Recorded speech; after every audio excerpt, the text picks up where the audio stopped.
Kasi usually, di ba, nasanay tayo sa kanila more on sustain, pero dito talagang gusto nila na kill after kill, having this Kaja and Kadita for their lineup. Pero maganda din yung ban nila dito, which is Kufra. Kasi ang tapat mo nga naman sa single target is yung pang AOE crowd control. Kailangan i-consider yung Cho o kaya Franco dito para sa side ng Echo. Unfortunately for Blacklist, isa lang yung mababan nila dun sa dalawang heroes na yun. At bakit ko tinake note yung 2 heroes na yun? First, Cho, JP Special, at pang-lockdown nga siya dun sa Joy. Pero even harder lockdown sa Joy is, traditionally speaking, yung Franco. Yun yung counter talaga dun sa may Joy. So, baka mas i-consider ng Blacklist na ibigay na lang yung Cho. Okay, sige JP, gamitin mo yan, but we ban the Franco.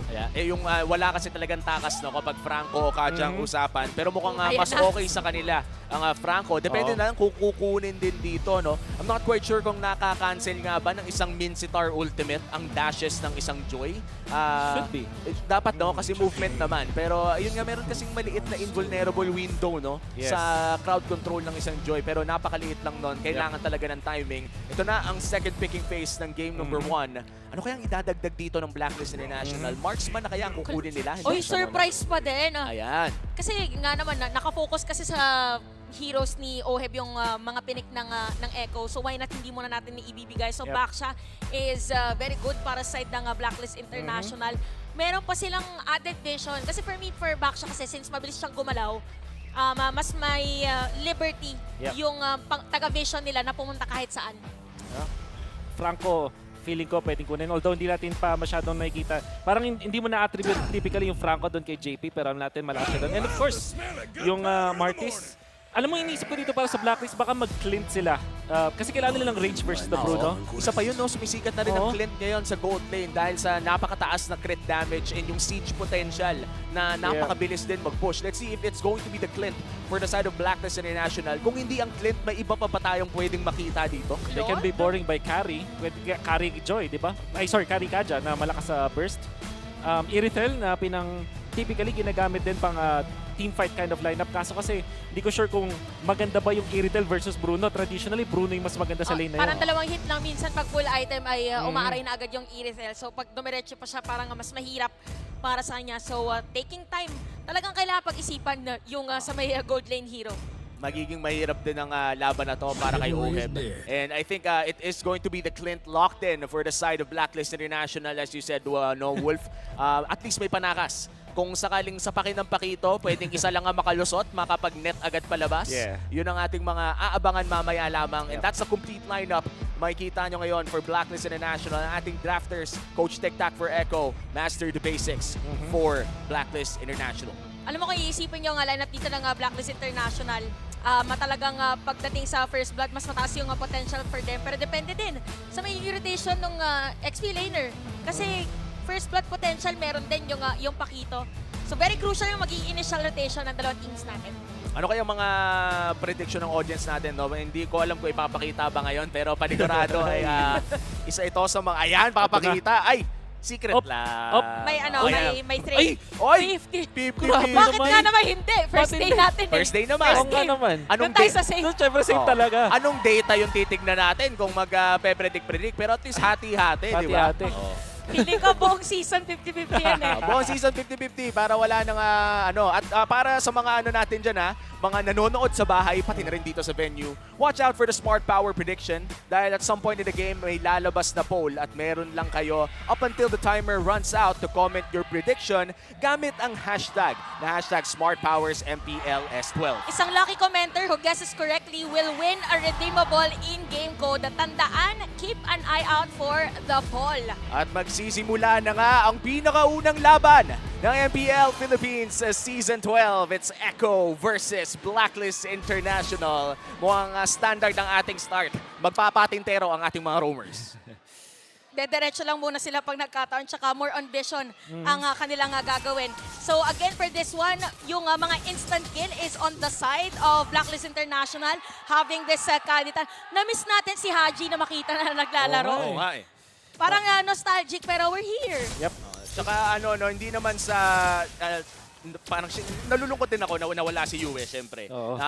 Bench lang ngayon, pero syempre maglalaro din yan in the future. But still, nakakamiss na makita si Haji, no? Yep. Gusto ko i-take note na ang napili ditong mode ni Carl TZ ay assassin mode. Nag-rupture siya. So, wow. And of course, yung kanyang kinuha dito yung scaling spray. So gusto niya maging active talaga in the early stages. Nakita natin sa ISF na yung mga Martis players, hybrid sila kung maglaro. Meron pa nga nagba-multi-essence at nagka-tank build with the Martis. Pero ang choice ngayon ni Carl TZ is to deal the damage. So parang ang nangyari dito kasi diba pinag-usapan natin kanina for the Assassins or pagdating doon sa mas pinabilis ba yung Echo Express, pwede ito yung sagot nila through the changes sa kanilang mga emblem. So abangan, medyo slow start muna para sa ating mga koponan.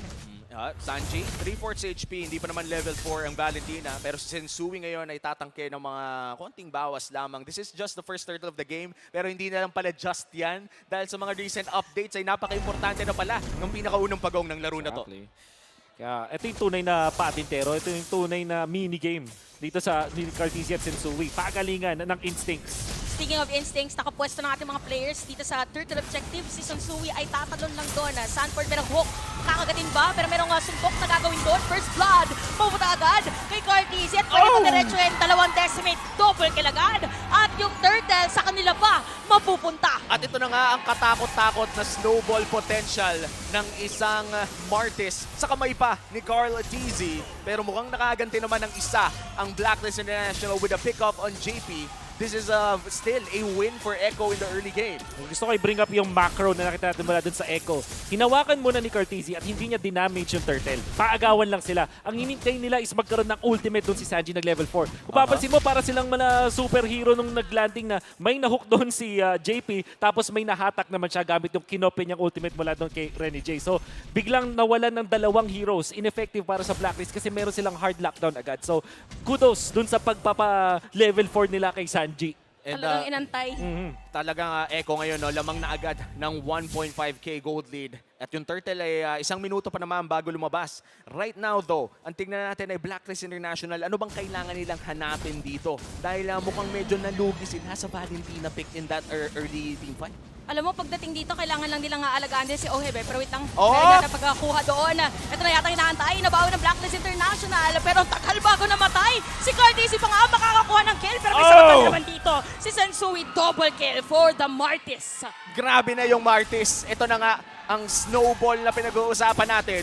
4-0 for the 2-time world champion Wolf. Paano ba pigilan ang mga ganitong klaseng Martis? Kailangan nilang i-combo yung burst nila with Kaja. Although, di ba, sabi natin, maganda yung Kaja plus the Joy. Pero nung naging choice pa nila is the back shot, biglang wala silang early game burst damage. Hintay pa nila si Oheb. Malayo din si Oheb, hindi sila makapag-burst. Oh, speaking of Oheb, parang delikado yata si Oheb din sa may top lane dahil merong 3 players, pero 3 din naman para side ng Blacklist International at aalis na lang muna ang taas ng disiplina ng ating dalawang koponan. Grabe yung gold lane duel na yun. Akala ko lamang na talaga si Benny Cutie pero nakaganti pa si Oheb. Tapos nag-flicker pa. Though that would be very crucial. Yep. Dahil magkakaroon tayo ng turtle fight at walang flicker ang Filipino sniper. Ang tanong dito is kung sasama, hindi sasama si Oheb sa team fight natin. So ngayon medyo tahimik lang muna ang pagkuha ng turtle. Nakapwesto ngayon 4 na players ng Echo at hindi na rin yata i-contest ng Blacklist as Echo secures the second turtle. Nakikita natin yung value ng 2 supports dito mula dun sa Echo. Specifically yung Franco. Dahil nagiging threat talaga siya. Kumunat siya. Nung mga unang fights na nakita natin na meron siyang madaming assist, 4 assists, nagkaroon siya ng enough na goal para kumunat siya at this point. Tapos, etong si Sanji, always a threat dahil nakopya niya yung ultimate ni Renny J. At gusto ko rin lang abangan dito no, kung ano nga ba ang maiaambag na damage ng isang Vengeance sa Joy. Mamaya lamang kapag bumanat-banat na ang Bruno o kahit ang Martis na rin. But right now, it's still Echo holding the lead. At mukhang hahawakan nila yon hanggang ma-shutdown dito si Carl TZ. Ang tanong, hahayaan ba ng Echo yon dahil mukhang tuloy-tuloy lang ang Echo Express? Parang kung titignan mo yung galaw ng dalawang teams natin, nag-aabangan lang din talaga. Nagkataon for Echo, nakakasikir na sila ng kill. At saka yung emblem nga dito ni Carl TZ. So with the movement of Blacklist International, alam mo na meron din silang gustong plano. Pero parang hindi pa ito yung perfect time for them. Inaantay pa nila. Pero si Oheb dito lang flicker. Ginagkat pa nga Daddy JP with that Bloody Hunt. Kaya naman unstoppable na Carl TZ. At mukhang darating na rin dito mga players ng Blacklist International. Mapipilitan na lumayo na lang muna. Ultra fast na pagkakagat doon sa top lane. Man, grabe yun. Kinagat lang, tas sinaksak ng Martis. Ganun nakasakit si physical TZ, man. Yep. Rapture, tapos burst damage. Wala na magawa dito yung Blacklist International to save Oheb. And kudos to JP. Maximum na range! Speaking of JP, another hook na naman. And Sanji, with a, parang lumiko bigla yung lambat. Grabe yun Kakainin lang nakakita na nakokoman niya dito yung hook niya. But of course, yung interaction naman yun na mid-animation nung talon doon ni Sensui ay nahuli na siya. That's why naging funky lang yung itsura nung hook na yun. Pero yung commendable sa kanya sa may top lane kung saan yung pagka-flicker in niya kay Oheb na maximize niya yung maliit na range ng Bloody Hunt. So kung papansin mo, hindi talaga super point blank pero nahuli pa rin niya doon si Oheb. At kung titignan natin, no, lumobo ang gold lead na meron ng mga Orcas in this 7-minute game. Mag-a-6,000 na ang kalamangan ng Echo at nahihirapan na talaga ang Blacklist makahanap ng kanilang mga opportunities to burst down members coming in from Echo. In fact, hindi pa tayo nakakakita nung parang ulti na burst down talaga na 3 silang pumapasok. Oh, parang nga naunahan kasi sila pagdating doon sa positioning. Probably inaantay. Kanina nakita natin is MVP to. 7 MVP pala yung naglalaro dito sa ating game. Pero teka lang, parang meron tayong conceal na nakita kamuntikan na. Konting amba lang muna para sa mga players. Pero makakatore ng isa dito ang Echo. Now, makokontrol talaga ng Echo ang mapa. Pero may ganti naman si Agent Zero doon sa may bandang ibaba. Makakuha ng isang tore ang Blacklist. That's their first objective of this game. At yung kailangan ng Blacklist International, at least makapag-create ng space dito si Edward para medyo makabawi din si Oheb. And actually, itong si Haji. Important din as a mid laner, lalong-lalo na kapag kadita ka na maging source of damage na overwhelming na pwede kang where's the mga heroes. Like for example, si Sanji, pati si Benny Cutie, ang dapat estado ng laro para sa kanila ay lagi silang takot kay Haji. But as it stands, dahil mas maganda yung vision ng Echo, hindi makahanap ng magandang diskarte si Haji. Oy! Ay, merong divine judgment na gagawin doon. Meron bang burst ang side ng Blacklist International? Hindi na lang muna dahil makakatakas pa nga dito. Edward is gonna be down. At ang sakit ng mga bola-bola coming in from the pole from Benny Cutie. And 7-2 ang ating score. Ang ganda ng engage pero nagkaroon nata ng miscom sa Angulo Wolf. Oo. Hindi tumama yung full damage na inaabangan natin. At ang tumangkin nun is si Sanford, which is the Pakito. Maganda naman na nananalify nila yung XP lane. Pero nakita natin, not enough damage. May extra shields itong isang Pakito at mukhang naka-atinas na din ata siya. Hindi ko lang entirely sure pero parang nakita natin yung kulay blue na bilog which indicates na meron siyang Athena shield. So, hindi siya yung target na gusto mo kung gusto mo mang-burst ng heroes. And yun yung kailangan i-self-correct dito ng Blacklist International. Tsaka parang no moment tayo, napansin natin for Blacklist International, somehow, na yung kalaban kasi nila nagdikit-dikit bigla. So parang yung damage na nahati. Kasi wala talaga silang single target dito na hero. So kaya din pala, nagkadya din and kadita yung lineup nila. So tingnan natin kung anong mangyayari dahil meron pa namang mas malalaking objective na pwedeng kuhanin. First Lord of the game is up na rin. Echo ang mauuna around that area. Pakiramdam kayo gigift na ng Blacklist International dahil madali naman tunawin ang level 1 Lord. But still, a Lord is a Lord at baka makakuha ng inhibitor turret ang Echo dito the moment that they're able to secure this. At libre na nga ata Wolf. This is the first Lord of the game going to Echo. Di nila kaya yung speed ni Cartesian. Of course, nalunguan pa ni Benny Cutie. Immediately, papunta sa may gitna yung Echo. Dahil kung papansinin natin, gusto nilang pabilisin yung pag-clean nila ng mapa. Look at the minion wave. Hindi makahanap ng pagfa-farman itong sila Oheb, itong si Haji. Lagi silang magkasama. Lagi silang nag-share ng mga resources which is not that good. Ang pinaka nakakalabas lang sa kanila dito si Edward at ang only reason is Joy kasi siya. So, siya lang yung may karapatan. Parang Yung ito may yung ikot-ikot. ito yung mga scenaryo na hindi magandang kasabi ang hating kapatid eh. No? Oh, wag, mga gantong moment, hindi. Kailangan ko unahin yung sarili ko. Kaso yun yung pinaka-safe. Parang yun na rin lang ang choice ng Blacklist. Now Echo with almost a 10k gold lead marching in. May Lord pa doon sa may bandang itaas. Ano kayang pwedeng gawin ng Blacklist dito para makadepensa? For Blacklist, mabilis na kasi clear na minion wave nila. So, probably ganun lang din naman yung gagawin. At pwede din nakuhanin muna Sensui Lord palilikuin. Pero tignan natin, meron ba hook?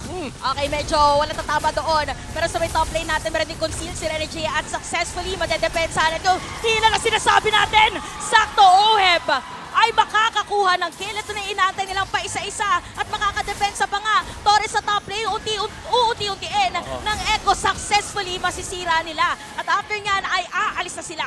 One inhibitor down for Echo. Nakaisa naman ng Blacklist International, a crucial conceal play mula kay Renegade. But still, mission successful para sa Echo, makaisa ng inhibitor turret. Exactly. Dahil yung first Lord tapos nakakuha ka ng isang inhibitor turret, sobrang saya mo dun sa pangyayari na yun. And we can expect na yung Echo, i-control nila yung mapa afterwards. 80 seconds before the next Lord. At yung Lord na yan, meron na nung tinatawag na turret clash. Which is the least na Ready, namin nalaman. palaban na siya. Palaban na siya. Yun yung pangalan? Oh, turret clash. Exactly. Wow. Oh, ngayon ko lang din nalaman. Thank you so Oo. much sa Naggawa-gawa info. din lang ako ng Salamat. pangalan. Sabi ko, turret blessing. Ah, Turret pwede. blessing. Ito pala turret Minsan nga, clash. talon lang eh. Talon. May talon na. Tumalon lalo. Tama. Ay, hindi, yun yung si Lord. Yung ano. sorry. Eh, ano yung pumuputok yung Tore? Anong parang, pangalan? divine something defense eh. Wow. Meron na. Grabe ka Oo. talaga, idol. Oy. Kaya That is a wolf for you guys. Iba. Hintayin natin yun maya-maya. Pero hindi pa kasi yun activated ngayon. Kaya naging madali para sa side ng Echo makapag-push doon sa may bandang itaas. Naku po. Hindi tatama ang knockout punch. Pero JP nag-aarap ng flicker. Gaga! Napakagandang kagat naman yan. Edward, na kanila makukuha. Tapos mabibilitan na lumayo. Ay! Ang mga Ay! nakatakas, nakauwi. So buhay pa rin ang mga players at pwede pang dumepensa ang Blacklist International. Pero sabi din ng Echo, parang more on pressure lang ang kanilang ibibigay. Yun yung parang pinagpawisan ka na yun sa mga movie. Oo. Yung dumaan yung papatay sa'yo. Tapos nakahinga ka pa, nakapagtago ka sa locker. Ay, locker. Tama. Tama, laging sa mga horror movies. But I think si Sanford, baka naka-advance yung kanyang camera doon. Minsan yun yung nangyari. Kaya hindi niya nakita. Pero syempre, Ohebar, sobrang saya na nakataka siya doon. But overall, Blacklist International, hindi magganon kaganda. Nakikita na natin na hindi na ganon kakunat. Ito si Edward, madali na siyang i-burst. And we did say na baka iba na lang yung Franco para mas maganda yung, yun kasi talagang hard counter dun sa Joy. But they opted to ban yung Cho. At na, pinuproof ni JP na hindi lang Cho yung kanyang signature hero. Napakaganda ng performance niya with this Franco. Hindi lang pala pansipa. Pati rin yung Pangkain din. pangkain din. Pampingwit. Ay, pero medyo delikado dito. Speak of pingwit, mukhang meron tayong mabibingwit. Ginamit yung flicker, hinahabol. Dito si Rene J. Meron din naman time ang Echo, Cyclone Icon C. Lahat ng gagamitin, kakapitan. At ang ibon ay lilipad pa rin. Okay, Ayan na. Eto na. 3, 2 seconds. 2, Sanford, 1. masasalisihan na And naman. Rene J is alive! Kamunti ka na, nakatakas na. 2 beses nang nasalisihan si Sanford, pero 10,000 pa rin ang lamang ng Echo. It's gonna take more than that for Blacklist to come back from this game. Isang malupit na depensa. Gusto ko lang Yan ang kailangan nilang gawin. Gusto ko lang sabihin, sobrang intense na laban Sobrang natin. intense. Importante lahat, pati pag-TP, Pag-TP. inaabangan natin. The most intense TP of all time. Kasi 4-5 yung humahabol sa'yo. Talaga importante. Speaking of importante, Nako po. meron namang hook para dito kay JP. Si Sensio yung magiging target nila. Ginamit na Aray! nila the world. Tapos sarado mo pa with a decimate. Pero may bawi na din naman. Si Haji, the KDA machine, tries to defend their face. Pero sabi dito, ni Edward, papasok lang din with those electrifying beats. At ginamit na rin. Ay, ayun, ayun Pero may lang! bawi, dumedepensa pa rin. Pero Base sorry, lock! mapupunta sa Echo. This winning moment is brought to you by our